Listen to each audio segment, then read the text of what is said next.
ಎಲ್ಲ ನಮ್ಮ ನ್ಯಾಯಪರ ಹೋರಾಟಗಾರರಿಗೆ ನಮಸ್ತೆ. ಇವತ್ತು ತಾರೀಕು 27/4/2026. ಈ ಒಂದು ವಿಡಿಯೋ ಮಾಡೋ ಉದ್ದೇಶ ಏನಂತ ಹೇಳಿದ್ರೆ, ರಾಜ್ಯದ ಎಲ್ಲ ಜನತೆ ನೋಡ್ತಾ ಇರಬಹುದು. ಕಡಬ ತಾಲೂಕು ಅಂದರೆ ದಕ್ಷಿಣ ಕನ್ನಡ ಜಿಲ್ಲೆ ಕಡಬ ತಾಲೂಕು ಕಾಪಿನಬಾಗಿಲು ರಾಧಮ್ಮ ಹಾಗೂ ಮುತ್ತುಸ್ವಾಮಿ ಅವರ ಪರಿಶಿಷ್ಟ ಜಾತಿಯವರ ಮನೆಯನ್ನು 1 ವರ್ಷ ಹಿಂದೆ, ಅಂದರೆ 1 ವರ್ಷ ಕಳೆತಿವಾಗ 13/11/2024 ಕಡಬ ತಹಸೀಲ್ದಾರರು, ಪಂಚಾಯತ್ ನಿರ್ವಹಣಾಧಿಕಾರಿ ನವೀನ್ ಭಂಡಾರಿ, ಮೆಸ್ಕಾಂ ಅಧಿಕಾರಿ, ಪೊಲೀಸರು ಹಾಗೂ RI, VA, Kaukradi panchayat PDO ಅವರು ಇವರೆಲ್ಲ ಸೇರಿ ಏಕಾಏಕಿ ರಾಧಮ್ಮನ ಮನೆಗೆ ನುಗ್ಗಿ ಮನೆಯನ್ನು ಒಡೆದು ಸರ್ವನಾಶ ಮಾಡಿದ್ದಾರೆ. ತೆರವುಗೊಳಿಸಿರೋದಲ್ಲ, ನಾಶ ಮಾಡಿರೋದು ಅಂತ ಹೇಳ್ಬೋದು. ಯಾಕಂದರೆ ಹೇಳಿದ್ರೆ ಈ ವಿಷಯದಲ್ಲಿ ನಾವು ಅಂದರೆ ರಾಧಮ್ಮ ಅವರೊಂದಿಗೆ ಇದ್ದು ನಾವು ಹೋರಾಟ ಮಾಡ್ತಾಯಿದ್ದೆ. 2025 ಡಿಸೆಂಬರ್ ತಿಂಗಳಲ್ಲಿ ಪುತ್ತೂರು AC ಕಚೇರಿ ಮುಂದೆ ಹೋರಾಟ ಮಾಡಿದ್ವಿ. ಅದರ ವಿರುದ್ಧ ಒಂದಿಷ್ಟು ವರದಿ ಸಿಕ್ಕಿದೆ. ಆವತ್ತು ನಾವು ಹೋರಾಟಕ್ಕೆ ಕೂರುವಾಗ ಇದರ ತನಿಖೆಗೋಸ್ಕರ, ಇದರ ಒಂದು ವರದಿಗೋಸ್ಕರ ಪುತ್ತೂರು AC ಅವರು ಸುಳ್ಯ ತಹಸೀಲ್ದಾರರನ್ನು ನೇಮಕ ಮಾಡಿದರು. ಆನಂತರ ವರದಿ ನಮಗೆ ಕೈ ಸಿಗಿರಲಿಲ್ಲ ಏನಾಗಿದೆ ಅಂತ. ಆ ವರದಿ ಒಂದು ಕೈ ಸಿಕ್ಕಿದೆ. ಆ ಮಾಹಿತಿಯನ್ನು ಎಲ್ಲರೊಂದಿಗೆ ಹಂಚಿಕೊಳ್ಳಲು ಈ ವಿಡಿಯೋ ಮಾಡ್ತಾಯಿದ್ದೇನೆ. ಆ ವರದಿ ನಮಗೆ ಸಿಕ್ಕಿರೋ ಅಲ್ಲಿಗೆ ಪುತ್ತೂರಿಗೆ ಕೊಟ್ಟಿರೋದು 5/1/2026 ಸುಳ್ಯ ತಹಸೀಲ್ದಾರರವರು ಇದರ ವರದಿಯನ್ನು ಪುತ್ತೂರು AC ಅವರಿಗೆ ಕೊಟ್ಟಿದ್ದಾರೆ. ಅದರ ಪ್ರಕಾರವಾಗಿ ಇಲ್ಲ ಸರಿ ಅವರಿಗೆ 94C ಕೊಡೋಣ ಅಂತೆಲ್ಲ AC ಅವರು ಹೇಳಿದ್ರು. ಅದರಂತೆ AC ನ್ಯಾಯಾಲಯಲ್ಲೂ ಸರಿ ಅವರಿಗೆ ಇದು ಕೊಡಿ ಅಂತ ಒಂದು ಕಡೆಯಿಂದ ಅಕ್ರಮವಾಗಿ ನೆಲಸಮ ಮಾಡಿರೋದೆಂಬುದು ಸ್ಪಷ್ಟವಾಗಿದೆ ಅಲ್ಲಿ. ಆದರೆ 94C ಅಡಿಯಲ್ಲಿ ಹಕ್ಕುಪತ್ರ ಕೊಡಬೇಕಾದರೆ 2015 ಹಿಂದಕ್ಕೆ ವಾಸವಾಗಿರಬೇಕು. ಅದರಿಂದ ಇದು ತನಿಖೆ ನಡೆಸಿ ಕೊಡಿ ಅಂತ ಒಂದು ಆದೇಶವನ್ನು ಕಡಬ ತಹಸೀಲ್ದಾರರಿಗೆ ಕೊಟ್ಟಿದ್ದಾರೆ. ಆದರೆ ಕಡಬ ತಹಸೀಲ್ದಾರರು ನಾನು ಕೊಡಲಿಕ್ಕೆ ಆಗಲ್ಲ ಅಂತ ಹೇಳ್ತಾರೆ. ಆಯ್ತು ಸ್ವಾಮಿ, ನಿಮಗೆ ಕೊಡಲಿಕ್ಕೆ ಆಗಲ್ಲ, ಅದು ಕೊಡಿ ಅಂತ ನಾನು ಹೇಳೋದೇ ಇಲ್ಲ. ಅಂದರೆ ಒಂದು 94C ಅಡಿಯಲ್ಲಿ ಹಕ್ಕುಪತ್ರ ಪಡೆಯಬೇಕಾದ್ರೆ 2015 ಹಿಂದಕ್ಕೆ ಆ ಸ್ಥಳದಲ್ಲಿ ವಾಸವಾಗಿರಬೇಕಿತ್ತು. ಅದು ಅಲ್ಲದೆ ಅಲ್ಲಿಯ ವಾಸದ ಎಲ್ಲ ದಾಖಲೆಗಳು ಇರಬೇಕಿತ್ತು. ಈ ಥರ ಇದ್ದರೆ ಮಾತ್ರ 94C ಅಡಿಯಲ್ಲಿ ಹಕ್ಕುಪತ್ರ ಪಡಲಿಕ್ಕೆ ಅರ್ಹರು ಎಂಬುದಿದೆ. ಅಂದರೆ ಒಂದನೇದಾಗಿ ಆಧಾರ್ ಕಾರ್ಡ್ ಇರಬೇಕು, ಎರಡನೇದಾಗಿ ಮನೆ ತೆರಿಗೆ ಕಟ್ಟಿರೋದು ಬೇಕು, ರೇಷನ್ ಕಾರ್ಡ್ ಬೇಕು. ರೇಷನ್ ಕಾರ್ಡ್ ಇದ್ದರೂ ಆಗ್ಬೋದು, ಇಷ್ಟು ವರ್ಷದಿಂದ ಇಲ್ಲಿ ಇದ್ದೀವಿ ಅಂತೇಳಿ. ಇದು ಯಾವುದೂ ಇಲ್ಲದೆ ಅರ್ಜಿ ಸಮೇತ ಕಂದಾಯ ಇಲಾಖೆಯವರು ತಗೊಳ್ಬಾರ್ದು. ಅವರು ಅರ್ಜಿ ತಗೊಳ್ಳುವಾಗ ಸಮೇತ ನೋಡಬೇಕು ಈ ದಾಖಲೆ ಎಲ್ಲ ಇದೆಯಾ, ಇದ್ದರೆ ಮಾತ್ರ ಅವ್ರು ತಗೊಳ್ಬೋದು. ಆದರೆ ಇಲ್ಲಿ ಒಂದು ಎಡವಟ್ ಮಾಡಿದ್ದಾರೆ ಇವರು. ಏನಂತ ಹೇಳಿದ್ರೆ, ಅದು ಕಿರಣ್ ಅಂತೇಳಿ VA ಕಿರಣ್ ಅಂತ ಇದೆಲ್ಲ ಆಟ ಆಡಿರೋದು VA ಕಿರಣ್ ಮತ್ತು ತಹಸೀಲ್ದಾರ್ ಆಟ ಆಡಿರೋದು. VA ಕಿರಣ್ ಅವರು ಇವರಿಗೆ ಹೆಬ್ಬೆಟ್ಟು, ಇವರಿಗೆ ವಿದ್ಯಾಭ್ಯಾಸ ಇಲ್ಲ. ತಾತನ ಮನೆಗೂ ನಾವು 94C ಮಾಡಿಕೊಡ್ತೀವಿ ಅಂತೇಳಿ ತಾತ ಅಲ್ಲ, ರಾಧಮ್ಮ ಮತ್ತು ಮುತ್ತುಸ್ವಾಮಿ, ರಾಧಮ್ಮನ ಹೆಸರಲ್ಲಿ ಹಾಗೂ ರೇಣುಕಾ ಅವರ ಹೆಸರಲ್ಲಿ 2 ಅರ್ಜಿಯನ್ನು ಕಡಬ ತಾಲೂಕು ಕಚೇರಿ ಕೊಡಿಸೋ ವ್ಯವಸ್ಥೆ ಮಾಡಿದ್ದಾರೆ. ಅದನ್ನು ತಗೊಳ್ಳೋ ಅಧಿಕಾರಿಯವರು 100 ಸರಿ ಆಲೋಚನೆ ಮಾಡಬೇಕು. ರೇಣುಕಾ ಅವರು ಇದೇ ತಾಲೂಕವರು ಅಲ್ಲ, ಯಾವುದು ಕಡಬ ತಾಲೂಕಿನವರಲ್ಲ, ಕೌಕ್ರಾಡಿ ಗ್ರಾಮ ಪಂಚಾಯತ್ ಅಲ್ಲ, ಅವರು ಬೆಳ್ತಂಗಡಿ ತಾಲೂಕು, ಇನ್ನೊಂದು ತಾಲೂಕವರು. ಅವರ ಆಧಾರ್ ಕಾರ್ಡ್ ಇತ್ತು, ಯಾವುದೇ ದಾಖಲೆ ಇಲ್ಲದೆ 94C ಕೊಡಿ ಅಂತ ಹೇಳುವಾಗ ಯಾವ ಆಧಾರ ಮೇಲೆ ತಗೊಂಡಿರೋದು? ಇದನ್ನೇ ಬಂಡವಾಳವನ್ನಾಗಿ ಮಾಡಿಸಿ ಈ ಪತ್ರ ಮುಖಾಂತರವಾಗಿಯೇ ಇದೇ ರೇಣುಕಾ ಮನೆ ಅಂತೇಳಿ ಬಂದು ಹೊಡೆದಾಕಿ ಇದರಲ್ಲೇ ತಹಸೀಲ್ದಾರರು ಇಲ್ಲ ಇದು ರೇಣುಕಾ ಮನೆ ಅಂತೇಳಿ ಜನರಿಗೆ ಗೂಬೆ ಕೂರಿಸ್ತಾಯಿದ್ರು. ಮಾಧ್ಯಮ ಮಿತ್ರರಿಗೆ ಹೇಳ್ತಾಯಿದ್ರು ನ್ಯಾಯಾಲಯದ ಆದೇಶ ಇದೆ, ಅದಕ್ಕೆ ನಮಗೆ ಏನು ಮಾಡಲಿಕ್ಕೆ ಆಗಲ್ಲ ಅಂತ ಅವರಿಗೂ ಹೇಳ್ತಾಯಿದ್ರು. ಆದರೆ ಹೋರಾಟದ ಒಂದು ಜಯ ಅಂತ ಹೇಳ್ಬೋದು. ಏನು ಸುಳ್ಯ ತಹಸೀಲ್ದಾರರು ತನಿಖೆ ನಡೆಸಿ ಒಳ್ಳೆಯ ಒಂದು ವರದಿ ಕೊಟ್ಟಿದ್ದಾರೆ. ಯಾವ ರೀತಿಯಲ್ಲಿ ಇದೆ ಅಂತ ಹೇಳಿದ್ರೆ, ರೇಣುಕಾ ವಿಶ್ವನಾಥ್, ಗಂಡ ವಿಶ್ವನಾಥ್ ಇವರ ಹೆಸರಲ್ಲಿ 123 ಸರ್ವೆ ನಂಬರಲ್ಲಿ ಯಾವುದೇ ಇವರಲ್ಲಿ ಇದ್ದಾರೆ ಅಂತಿರುವ ಯಾವುದೇ ದಾಖಲಾತಿಗಳು ಇರುವುದಿಲ್ಲ. ಯಾವುದೇ ದಾಖಲಾತಿ ಅವರಲ್ಲಿ ಇರೋದಕ್ಕೆ ಇಲ್ಲವೇ ಇಲ್ಲ. ಇವರೇನು ಅತ್ತ ಇವರು ಒಂದಷ್ಟು ಉದ್ಯಮಿಯೊಂದಿಗೆ ಸೇರಿ ಇವರನ್ನು ಓಡಿಸುವ, ಇಲ್ಲಿಂದ ಓಡಿಸ್ತೀವಿ ಒಂದು ಹುನ್ನಾರದಿಂದ ಪ್ಲ್ಯಾನ್ ಮಾಡಿರೋದು ಇದಲ್ಲ. ಅದಕ್ಕೆ ಅವ್ರಿಗೆ ಯಾವ ರೀತಿಯಲ್ಲಿ ಪ್ಲ್ಯಾನ್ ಬೇಕಾದ್ರೆ ಮಾಡ್ಬೋದು. ಈ ಒಂದು ಹುನ್ನಾರ ಎಲ್ಲ ಆಗಿರೋದು. ಆ ನಂತರ ಇನ್ನೂ ಕೊಟ್ಟಿದ್ದಾರೆ, ಈ ರಾಧಮ್ಮ ಮುತ್ತುಸ್ವಾಮಿ ಹೆಸರಲ್ಲಿ ಕರೆಂಟ್ ಬಿಲ್ಲು, ಆಧಾರ್ ಕಾರ್ಡು ಮತ್ತು ಏನು ದಾಖಲಾತಿ ಇದೆ, ಎಲ್ಲ ದಾಖಲಾತಿ ಇರೋದು ರಾಧಮ್ಮ ಮುತ್ತುಸ್ವಾಮಿ ಅವರ ಹೆಸರಲ್ಲೇ ಇದೆ ಅಂತಲೇ ಕೊಟ್ಟಿದ್ದಾರೆ. ಸ್ವಾಮಿ ಇನ್ನೇನು ಬೇಕು ಇದಕ್ಕಿಂತ ದೊಡ್ಡ ದಾಖಲೆ? ಯಾವನೋ ಒಬ್ಬ ಅಶೋಕಾಚಾರಿ ಬೆಳ್ತಂಗಡಿ ಅಲ್ಲವ ಯಾವನೋ ಒಬ್ಬ PIL ಹಾಕಿದಾನಂತ ರೇಣುಕಾ ಅವರು 123 ಸರ್ವೆ ನಂಬರಲ್ಲಿ ಕಾಪಿರವಾಗಲೇ ಇದ್ದಾರಂತ. ಸರಿ, ಕಡಬ ತಹಸೀಲ್ದಾರ್ ಬಂದು ತನಿಖೆ ಮಾಡಬೇಕಾ ಇಲ್ಲವಾ? ರೇಣುಕಾ ಅವರು ಎಲ್ಲಿದ್ದಾರೆ, ರೇಣುಕಾ ಆಧಾರ್ ಕಾರ್ಡ್ ಏನು, ವೋಟರ್ ಐ ಡಿಯಲ್ಲಿ ಎಲ್ಲಿ ವಾಸವಾಗಿರೋದು, ಇವರು ಬಾಡಿಗೆ ಮನೆಯಲ್ಲಿ ವಾಸವಾಗಿದ್ದಾರಾ ಇಲ್ಲೋ ಎನ್ನ ತನಿಖೆ ಮಾಡಬೇಕಿತ್ತಾನೆ. ಒಂದು PIL ಹಾಕಿದಂತೆ ಸಾರ್ವಜನಿಕ ಹಿತಾಸಕ್ತಿ ಅರ್ಜಿಯ ಹಕ್ಕಿನ ಅಡಿಯಲ್ಲಿ ಒಂದು ಅರ್ಜಿ ಹಾಕುವಾಗ ದೊಡ್ಡ ವಿಷಯ ಅಲ್ಲ, ಅದೆಲ್ಲರಿಗೂ ಹಾಕ್ಬೋದು. ಆದರೆ ಅಧಿಕಾರಿಯವರ ಕೈ ಬರುವಾಗ ತನಿಖೆ ಮಾಡಿ ವರದಿ ನೀಡಬೇಕಿತ್ತು. ಆ ವರದಿ ನೀಡಿಲ್ಲ. ಅದರಲ್ಲಿ ಕೊಟ್ಟಿರೋದೇ ರೇಣುಕಾ ಅವರು ಅಲ್ಲಿದ್ದ ಮರಗಳನ್ನೆಲ್ಲ ಕಡಿದು ಮನೆ ಕಟ್ತಾ ಇದ್ದಾರಂತೆ. ಹಂಗಾದ್ರೆ ಅರಣ್ಯ ಇಲಾಖೆ ಕಂಪ್ಲೇಂಟ್ ಆಗಿ ಒಂದು ಪ್ರಕರಣ ದಾಖಲಾಗಬೇಕಿತ್ತಲ್ಲ, ಬಂದು ಕೇಳಬೇಕು ತಾನೇ ಇದು ತಹಸೀಲ್ದಾರರು. ಹೌದಾ, ಅರಣ್ಯ ಇಲಾಖೆ ಹೋಗಿ ಕೇಳಬೇಕಿತ್ತು ಈ ಥರ ಏನೋ ಇದೆಯಾ ಅಂತ. ಅದು ನೋಡಿಲ್ಲ. ರೇಣುಕಾ ಅವರು ಇರೋ ಸರ್ವೆ ನಂಬರ್ 123 ಕೊಟ್ಟರು. ಹೌದಾ, 123 1P ಅಂತ ಕೊಟ್ಟಿದೆ. ಈ ಸರ್ವೆ ನಂಬರಲ್ಲಿ ರೇಣುಕಾ ಅವರು ಇದ್ದಾರೆ ಇಲ್ಲವ ಅಂತ ಬಂದು ನೋಡ್ಬೇಕು ತಾನೆ. ನಕ್ಷೆ ಇದೆ ನೋಡಬೇಕಿದ್ರೆ ಸರ್ವೆ ನಂಬರ್ ಎಲ್ಲಿದೆ ಏನೆಂಬುದು ಇದೂ ಇಲ್ಲ. ಈ ಅಡ್ರೆಸ್ಸಲ್ಲಿ ಏನೋ ಸರ್ಕಾರಿ ದಾಖಲೆ ವಾಸವಾಗಿದೆ ನೋಡಬೇಕಿತ್ತು, ಅದೂ ಇಲ್ಲ. ಇದು ಯಾವುದೂ ರೇಣುಕಾ ಅವರ ಹೆಸರಲ್ಲಿಲ್ಲ. ರೇಣುಕಾ ಅವರು ಆ ಜಾಗದಲ್ಲಿ ಇಲ್ಲ. ರೇಣುಕಾ ಅವರು 2021ರಲ್ಲಿ ಇನ್ನೊಂದು ಕಡೆಯಿಂದ ಕೆಲಸ ಬಿಟ್ಟು ಕೊಕ್ಕಳದಲ್ಲಿ ಬಾಡಿಗೆ ಮನೆಯಲ್ಲಿದ್ದವರು. ಆದರೆ ಇವರ ಹುನ್ನಾರ ಏನಂತ ಹೇಳಿದ್ರೆ ರೇಣುಕಾ ಅವ್ರನ್ನ ಇಲ್ಲಿ ನಿಲ್ಲಲಿಕ್ಕೆ ಬಿಡಲ್ಲ ಅಂತ ಹೇಳ್ತಾಯಿದ್ರು. ಅದರೊಟ್ಟಿಗೆ ತಂದೆ ತಾಯಿಯನ್ನು ಇಲ್ಲಿಂದ ಓಡಿಸಬೇಕು, ಆ ಭೂಮಿಯನ್ನು ಇನ್ನೊಬ್ಬನಿಗೆ ಹೊಟ್ಟೆಪಾಡಿಗೆ ಇನ್ನೊಬ್ಬನಿಗೆ ಸ್ವಾಧೀನ ಪಡಿಸಿಕೊಳ್ಬೇಕು. ಈ ಉದ್ದೇಶದಿಂದ ಈ ಬಡವರ ಮೇಲೆ ಎಷ್ಟು ಹುನ್ನಾರ ನಡೆದು. ಇದಕ್ಕೇ ಅಲ್ಲಿಯ VA ಕಿರಣ್ ಹಾಗೂ ತಹಸೀಲ್ದಾರ್ ಇವರಿಗೆ ಸಪೋರ್ಟ್ ಮಾಡಿರೋದು. ಇವರೆನಿಸಿರ್ಬೋದು ಇವರಿಗೆ ಯಾರು ಇರಲ್ಲ, ಮಾತಾಡಿಸಿ ಯಾರಿಲ್ಲ, ಎಲ್ಲಿಂದ ಬಂದಿದ್ದಾರೆ, ಇವ್ರನ್ನ ಓಡಿಸ್ಬೋದು ಅಂತ ಕಡಬ ತಹಸೀಲ್ದಾರ್ ಎಣಿಸಿರೋದು.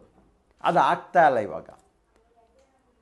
ನಾವು ಕೇಳ್ತಾ ಇರೋದು ಇದರಲ್ಲಿ ನಾವು ಎಲ್ಲ ಸರ್ಕಾರಿ ಇಲಾಖೆಗೆ ಎಲ್ಲಿ ಪೊಲೀಸರಿಗೆ ಕೊಟ್ಟಿದ್ದೀವಿ, ಮತ್ತು ಯಾವುದು ನಾಗರಿಕ ಹಕ್ಕು ಜಾರಿ ನಿರ್ದೇಶನಾಲಯ ಬೆಂಗಳೂರಿಗೆ ಕೊಟ್ಟಿದ್ದೀವಿ. ಎಲ್ಲಿ ಕೊಟ್ಟರು ಇಲ್ಲೂ ತನಿಖೆ ಆಗ್ತಾ ಇಲ್ಲ. ಅಂದರೆ ಎಲ್ಲ ಅಧಿಕಾರಿ ಒಬ್ಬರಿಂದ ಒಬ್ಬರು ಲಿಂಕ್ ಇದ್ದಾರೆ. ಎಲ್ಲ ಪ್ರತಿಯೊಬ್ಬರು ಅಧಿಕಾರಿ ಯಾರು ತಪ್ಪು ಮಾಡೋದು ಬಿಟ್ಟು ಬಿಡಲ್ಲ. ಅಕಸ್ಮಿತ್ತಾಗಿ 1-2 ಮಾತ್ರ ಇವಾಗ ಕೆಲವೊಂದು ಲೋಕಾಯುಕ್ತರಿಗೆ ಇಲ್ಲ ತಪ್ಪಿಸ್ತರಾಗಿ ಸಿಕ್ಕಿ ಬೀಳ್ತಾ ಇರೋದು. ಎಲ್ಲರನ್ನು ಬಚಾವ್ ಮಾಡುವ ಕೆಲಸವನ್ನೇ ಈ ಅಧಿಕಾರಿಯವರು ಮಾಡ್ತಾ ಇರೋದು. ಹಾಗೆ ತಪ್ಪು ಮಾಡಿದ್ದಾನೆ, ಈ ಬಡವರನ್ನು ಬೀದಿ ತಂದು ಹಾಕಿದ್ದಾರೆ, ಇವರು ನ್ಯಾಯ ಕೊಡಿಸ್ಬೇಕೆಂಬ ಚಿಂತೆ ಇವರಿಗೆ ಯಾರಿಗೂ ಇಲ್ಲ. ಜಾರಿ ನಿರ್ದೇಶಾಲಯದಿಂದ ಕೊಟ್ಟಿರೋದೇನಂತ ಹೇಳಿದ್ರೆ ಇಲ್ಲ, ಆ ಥರ ಯಾವುದೇ ಒಂದು ಘಟನೆ ನಡೆದಿಲ್ಲ, ಅಲ್ಲಿ ಯಾವುದೇ ಸಾಬೀತಾಗಿಲ್ಲ, ಸಾಕ್ಷ್ಯಾಧಾರಗಳು ಯಾವುದು ಇಲ್ಲ ಅಂತ.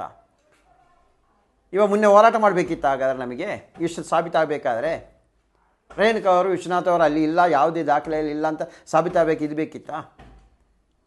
ಹಾಗೆ PIL ಹಾಕಿರೋ ಸುಳ್ಳಂತ ಸಾಬೀತಾಗಿ ಇದು ಬೇಕಿತ್ತಾ? ಇವಾಗ ಏನು ಸುಳ್ಳು ತಹಸೀಲ್ದಾರ್ ಕೊಡಬೇಕು ಈ ವರದಿಯನ್ನಲ್ಲ.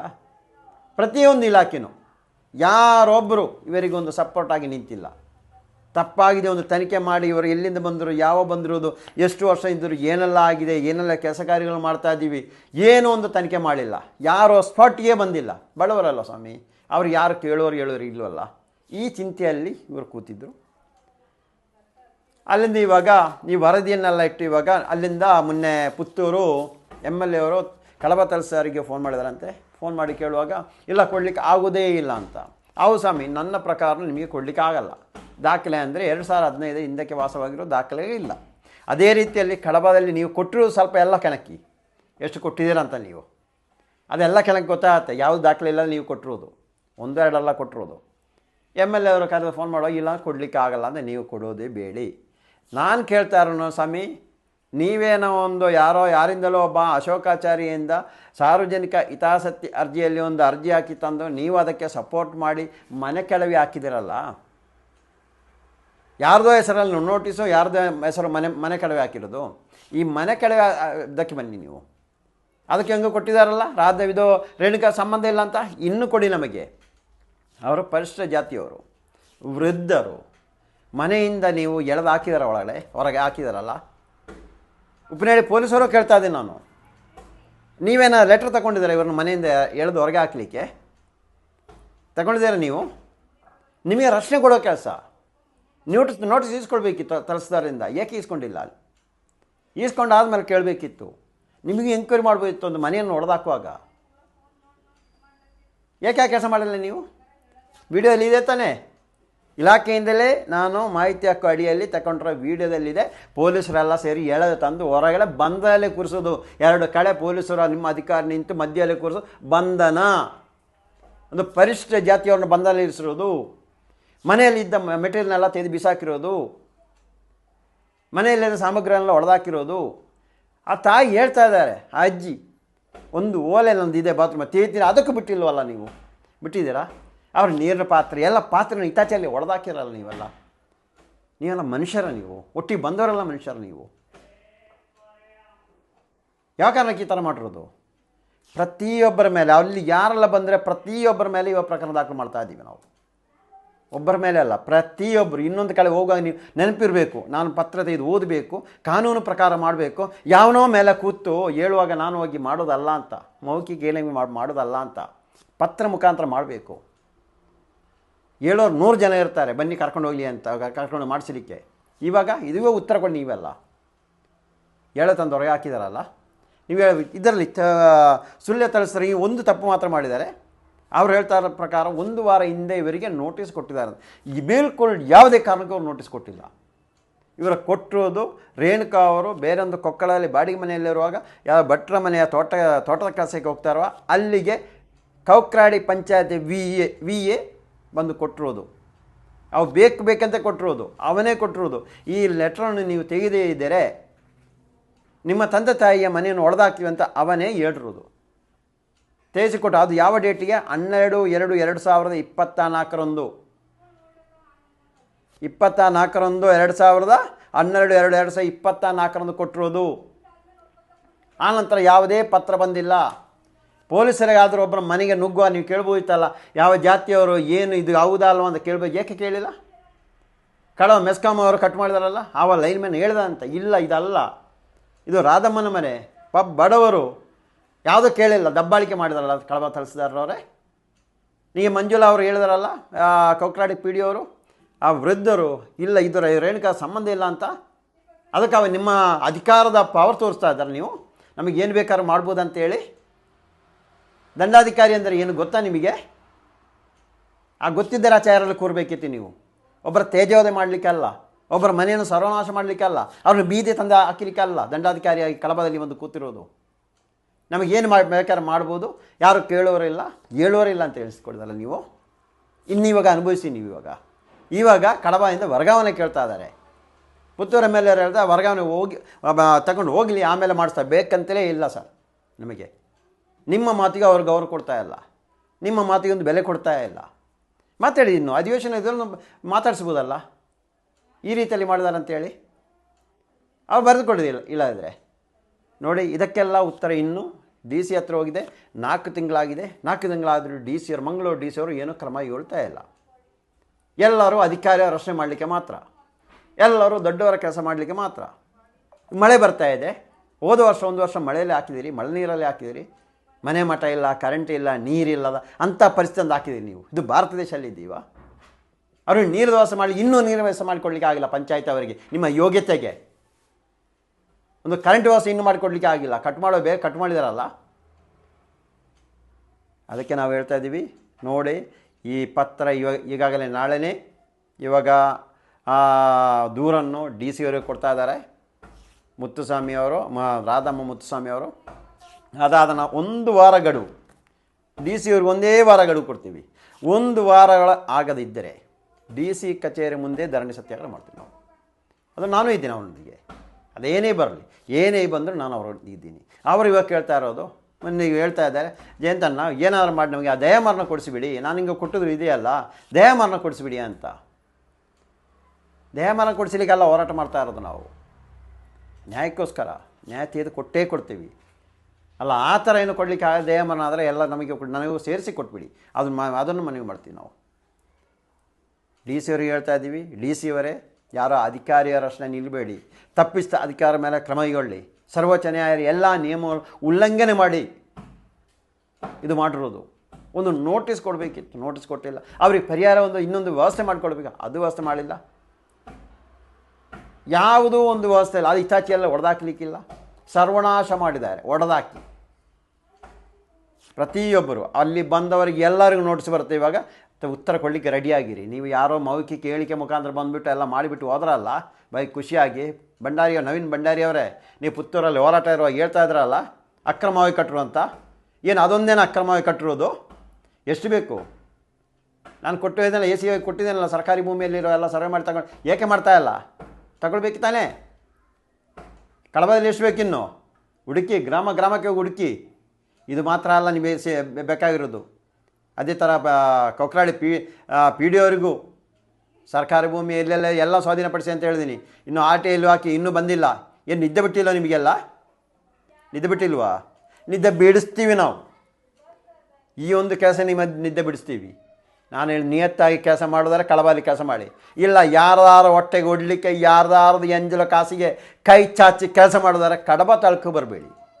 ನನ್ನ ಕಣ್ಣು ಮುಂದೆ ಬಿದ್ದರೆ ಮಾತ್ರ ನಾನು ಬಿಡುವನು ಅಲ್ಲವೇ ಇಲ್ಲ. ಅದು ಪ್ರತಿಯೊಬ್ಬರಿಗೆ ಗೊತ್ತು. ಅದರಿಂದ ಪ್ರತಿಯೊಬ್ಬರು, ಅದು ಅಲ್ಲದೆ ಇದನ್ನು ತನಿಖೆ ಮಾಡುವಾಗ 2015 ನಂತರ ವಾಸವಿದ್ದು 94C ಅಡಿಯಲ್ಲಿ ಹಕ್ಕುಪತ್ರ ಕೊಟ್ಟು ಅದನ್ನು ದಾಖಲೆ ತನಿಖೆ ನಡೆಸಿ ಕಡಬ ತರಿಸಿದಾರ ಮೇಲೆ ಕ್ರಮ ಕೈಗೊಳ್ಳಬೇಕು. ಮೊದಲನೇದಾಗಿ ಈ ಪತ್ರ ಹೋಗುವಾಗ ಇವೆಲ್ಲ ಎ ಸಿ ಅವರ ಪತ್ರ ಬಂದಿರುತ್ತೆ, ಅದರ ಪ್ರಕಾರ ನಾವು ಅಮಾನತು ಮಾಡಬೇಕು. ಅಮಾನತು ಮಾಡಿ ತನಿಖೆ ನಡೆಸಬೇಕು. ತನಿಖೆ ಮಾಡಿಸಿ ಕ್ರಮ ಕೈಗೊಳ್ಳಬೇಕಾಗಿ ಈ ಮೂಲಕ ನಾನು ಎಲ್ಲ ಅಧಿಕಾರಿಗಳನ್ನು ವಿನಂತಿಸಿಕೊಳ್ತಾ ಇದ್ದೀನಿ.